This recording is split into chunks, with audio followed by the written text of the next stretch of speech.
నమస్తే. సోషల్ పోస్ట్‌కి స్వాగతం. నేను మీ సంధ్య. మరి ఇప్పుడు జ్యోతిష్యాన్ని నమ్మొచ్చా, నమ్మరాదా అంటూ సామాన్యులకు ఒకంత డౌట్‌ను రేజ్ చేసే సిట్యుయేషన్ అయితే రావడం జరిగింది. దీనికి సంబంధించి మనకు వివరణ ఇవ్వడానికి మనతో పాటు ఉన్నారు ప్రముఖ జ్యోతిష్యులు డాక్టర్ జీవీఎల్ఎన్ చార్యులు గారు. మరి ఆయన్ని అడిగి మరిన్ని వివరాలు తెలుసుకుందాం. చార్యులు గారు నమస్తే అండి.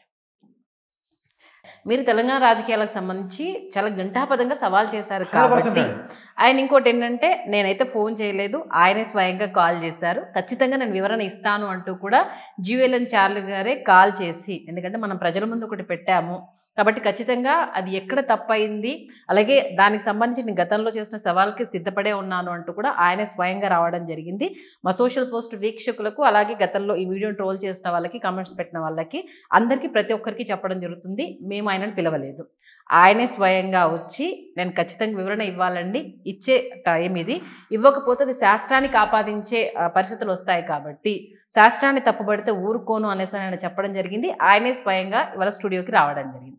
మెయిన్ ఇప్పుడు ఏంటంటే ఇందాక అంటే మెయిన్ నాకు బాధ అనిపించిన విషయము, ఎందుకంటే మన భారతదేశంలో సంస్కృతి సంప్రదాయాలకు మనం పెద్దపీట వేయడం కావచ్చు, మన శాస్త్రము విలువ అనేది పురాతన కాలం నుంచి వెళ్ళి ఈ భూ స్థితిగతులను అంచనా వేయడము, జ్యోతిష్యం అనేది ఎంత పరమ పవిత్రం అనేది చెప్పడము, ఒక మనిషి లెక్క అనేది ఒకప్పుడు శాస్త్రానికి ఇప్పుడు శాస్త్రానికి ఉన్న విలువల్ని కానీ ఇవన్నీ ఇప్పుడు ఏంటంటే ఈ ప్రిడిక్షన్స్ తప్పయ్యేసరికి అన్యమత ప్రచారకులు దీన్ని అస్త్రంగా చేసుకొని ఇష్టం వచ్చినట్టుగా మాట్లాడడం జరుగుతుంది. మరి దీన్ని ఎలా చూడాలంటారు ఇప్పుడు చెప్పండి మీరు? ఇక్కడ అన్యమత ప్రచారం అటువంటిది అనాదిగా వస్తుందండి. వాళ్ళకి ఇక అన్యమతము ఒకటే రెండు పాయింట్లు చెబుతాండి, దీని గురించి ఎక్కువ మనం మాట్లాడడం మళ్ళీ కాంట్రవర్సీ అవుతుంది. ఇది అన్యమతము అంటే మా దృష్టిలో క్రిస్టియన్స్ అండ్ ముస్లిమ్స్ ఎవరు కూడాను జ్యోతిష్యం గురించి, ఎందుకంటే వాళ్ళు రంజాన్ పండుగని చంద్రోదయాన్ని ఆధారంగా తీసుకుంటారు, వాళ్ళు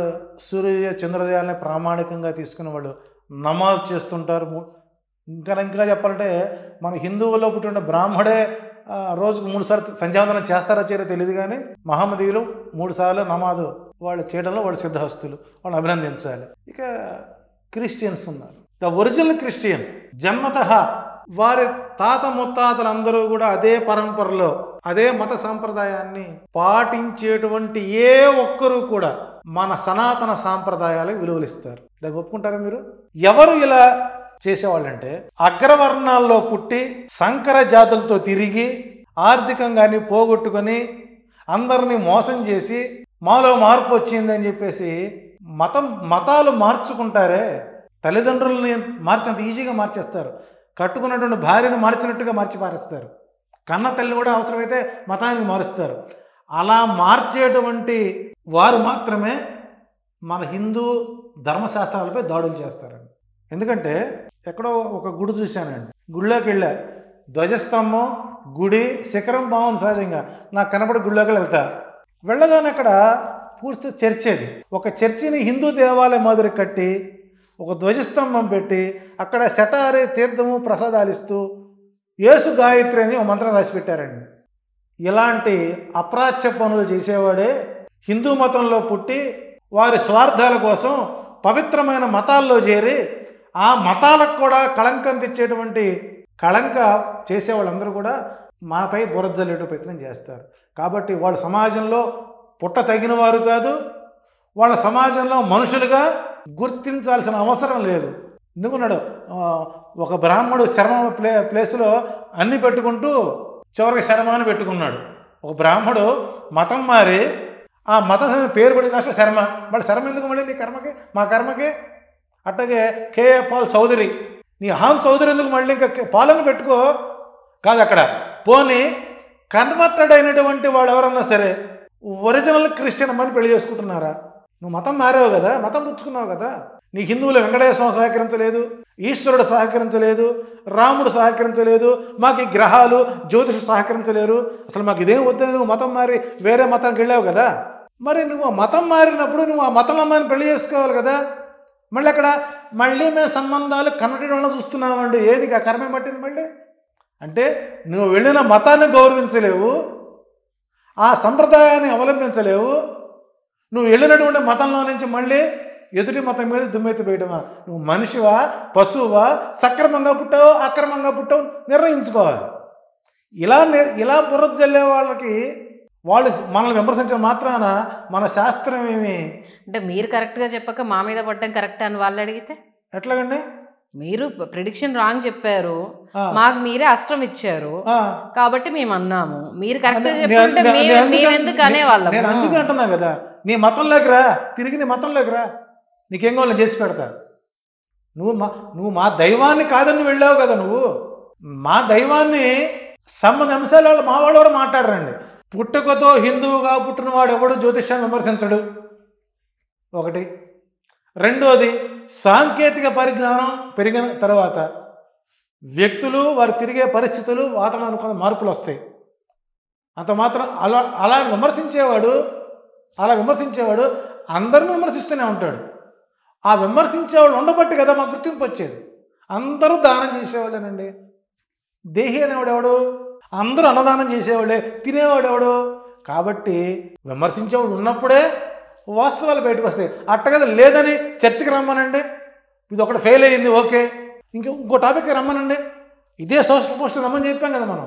కాబట్టి ఇక్కడ మత ప్రచారాల్లో దీన్ని వాడుకుంటున్నారంటే వాళ్ళు ఒరిజినల్ క్రిస్టియన్ కాదు, ఒరిజినల్ ముస్లిం కాదు, హిందుత్వం నుంచి కన్వర్ట్ అయిన వాడే దీని మీద విమర్శ చేస్తుంటారు తప్ప ఒరిజినల్ జన్మతహా వచ్చిన వాళ్ళు మాత్రం విమర్శిస్తారనేది అబద్ధం.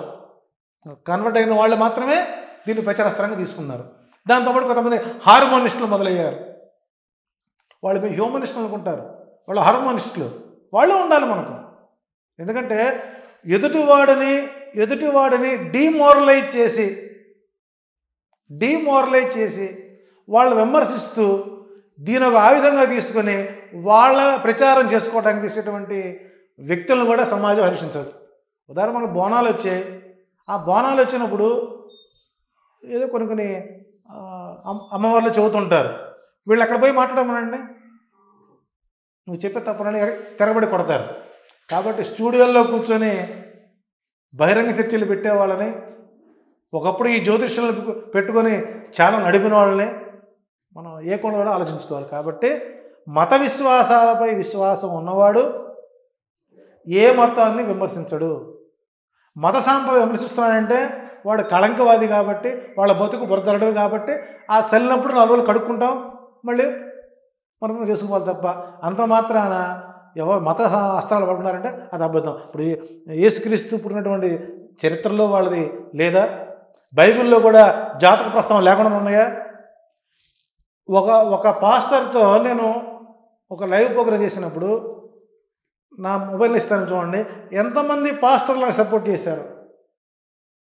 మీరు కరెక్ట్గా చెప్పుకొస్తున్నారండి, మాకంటే మీ బైబిల్లో మంచి పట్టున్నట్టుంది అన్నారు. ఎస్, మోరంపూడి జోజి గారు నా గురువు. ఆయన చేత యేసు మహిమలు అనేటువంటి ఒక పద్యనాటకం రాసించాడు. నేను చర్చికి వెళ్తా, మసీదుకి వెళ్తా, దేవాలయాలకు వెళ్తా, మందిరాలకు పోతా. నాకు అందరూ కావాలి. గ్రహాలు అనేవి కేవలం హిందూ సమాజం కోసం కాదని అప్పుడు చెబుతున్నా, ఇప్పుడు చెబుతున్నా. సమిష్టి జాతకం ఇది. మరి ఇదే నరసింహాచార్యులు కొన్ని వీడియోస్లో నవంబర్ నెలలో నెల్లూరు, ప్రకాశం, కృష్ణా, గుంటూరు, ప్రకాశం, నెల్లూరు, మెడ్రాస్ వరకు ఊహించినటువంటి భారీ నష్టం జరుగుతుంది, ఒక బంగారపు గని దొరుకుతుంది, ఇది రాష్ట్ర ప్రభుత్వానికి ఒక ఎసెప్ట్గా తయారవుతుందని చెప్పినటువంటి ఆ వీడియోని ఈ ప్రచారిస్తారు చూడరా. మరి కర్నూలులో గోల్డ్ మైన్ బయటపడింది. సోషల్ పోస్ట్ తెలుసా మీ? సోషల్ పోస్ట్కి కర్నూలు ప్రాంతంలో ఒక న్యూ గోల్డ్ ఓర్ ప్రాంతాన్ని ఎంపిక చేశారు. వర్క్ స్టార్ట్ అయింది. తెలుసా మీకు? నెల్లూరు జిల్లా నుంచి వెంకటగిరి వరకు వరదలు పోయినాయి. కృష్ణా, గుంటూరు, ప్రకాశం మొత్తం కొట్టుకుపోయినాయి. ఎవరైనా కార్తీక మాసం వర్షం వస్తుందని ఊహిస్తాడా? అవి కరెక్ట్ అయినా అవి పబ్లిక్ ఆలోచించదా? 81,000గా బంగారం పెడుతున్నాను, ఇప్పుడు 72,000కి వచ్చింది. సంక్రాంతి పండుగ నాటికి 76,000 రూపాయలు బంగారం రెడీ పెరుగుతుంది. అది మీరు చెప్పాల్సిన అవసరం ఉంది. అది పెరుగుతుంది. తప్పది. ఎప్పుడైనా సరే ఆ బంగారానికి సంబంధించినటువంటి ప్లానెట్ పొజిషన్తో ఆ దశ మారినప్పుడు పెరుగుతుంటుంది. మరి ఒకప్పుడు 1,00,000 రూపాయలు అమ్మినటువంటి వెండి తిరిగి 35,000కి రాలేదా? అట్లా స్టాండ్ అవ్వాలి కదా, దిగు ఎందుకు వచ్చింది? సో కాబట్టి అంటే ఏదైనా కూడా మనం చెప్పిన వాస్తవాలు ఒకటి రెండు జరిగినంత మాత్రాన అది శాస్త్ర దోషం కాదు, జ్యోతిష్యుడి యొక్క అవగాహన లోపమే తప్ప మరొకటి కాదు. కాబట్టి నా శాస్త్రాన్ని విమర్శించే వాళ్ళని నేను క్షమించను. థ్యాంక్ యూ జీవెల్లంచార్లు గారు. వచ్చి అంటే గతంలో చెప్పాల్సిన అవసరం లేకపోయినా ఒక బాధ్యతగా మీరు మీ శాస్త్రాన్ని గౌరవించారు అనేది చాలా క్లియర్ కట్గా తెలియజేశారు. ఒప్పైనప్పుడు ఎలా మనం భుజాలు తడుపుకున్నామో తప్పైనప్పుడు కూడా అది ఒప్పుకోవాలని ఒక విజ్ఞతను ఇక్కడ ప్రదర్శించారు. మా సోషల్ పోస్ట్ ప్రేక్షకులందరి తరపున మా తరపున మీకు ధన్యవాదాలు.